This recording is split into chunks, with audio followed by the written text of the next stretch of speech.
Hi guys, I'm Emma, and this is 3 things I wish I could tell my 20-year-old self. The first thing, I would love to go back and have a conversation with myself 24 years ago and take myself by the hand and really help me to understand that I'm not responsible for anyone else's actions or reactions in life. I spent a huge amount of time stuck in a trauma loop from my childhood, believing that I was the reason people were good or bad. And that had massive impact on my life and on who I was and my self-esteem and also on the interactions and relationships that I attracted into my life. If I could go back, wave a magic wand, and somehow at 20 years old understand that I'm not responsible for the way other people react in life, I could save myself 20 years of therapy, 20 years of shadow work. I would also love to tell myself that loving myself is enough, that I don't need anyone else's approval.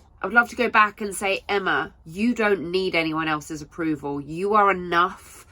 Your being, you are everything that is, and your own approval is all you need. And even that is a construct. I spent a really long time seeking validation externally. Because I didn't get that in the way that I wanted it when I was a child, it meant that I attracted relationships in my life that were abusive, again, because I was repeating the trauma loops that I had as a child. It meant that I confused empathy with accepting very poor behavior from other people towards me.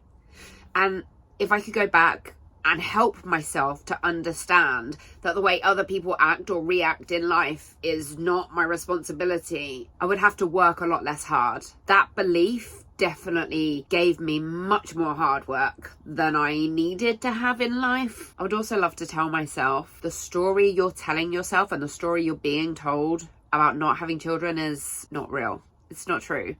Because here I am at 44 years old, I have a 17-year-old daughter who I adore, and I have a 12-year-old son who I adore. And at 20 years old, doctors had told me, Emma, you won't have children.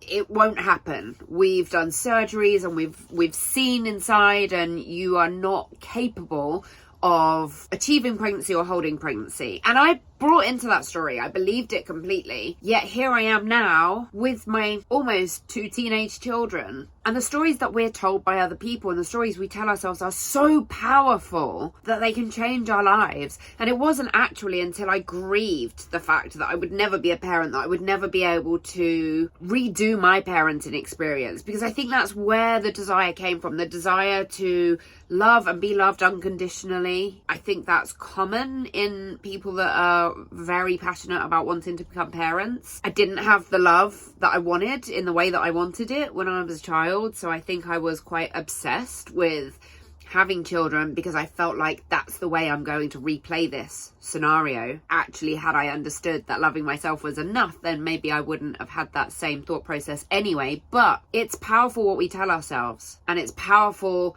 Letting go of stories that we're telling ourselves is so powerful. Like when I let go of the idea that I was infertile because I grieved it and I moved on with my life, suddenly I fell pregnant with my daughter in a very unexpected way, and she was my absolute miracle baby. It's interesting thinking about the things I would tell my 20-year-old self. And I would love to think that I could go back and I could tell her these things and reassure her and save myself 24 years of life lessons and soul seeking. Actually, just understanding what I would tell myself is enough. I'm happy with the way my life has gone. I'm happy with the lessons that I've learned. I'm happy with the way that I have conducted myself throughout my human experience. But wouldn't it be powerful to go back and reassure ourselves that the things that we are obsessing over, the things that are defining our life experience, don't need to define our life experience, and we can choose something else. I hope that's been insightful. It's definitely been insightful to me to sit and to think about what conversation would I have with myself 24 years ago. Definitely something I recommend doing. It's a really deep spiritual and emotional and mental exercise. Thanks for taking the time to sit with me and listen. I appreciate you. Have a wonderful day.